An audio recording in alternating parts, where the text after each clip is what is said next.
ஜென்மம் தாண்டி ஒன்ன தோளில் தாங்கணும்.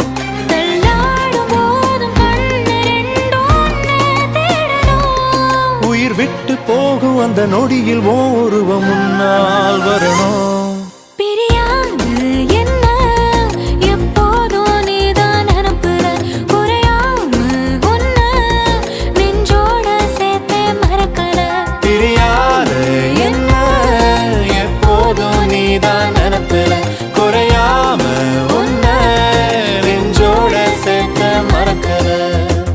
ஏதேதோ ஆசை நெஞ்சில சொல்லத்தான் தெரியல, உன்னால கண்ணு தூங்கல, எதுக்குன்னு புரியல.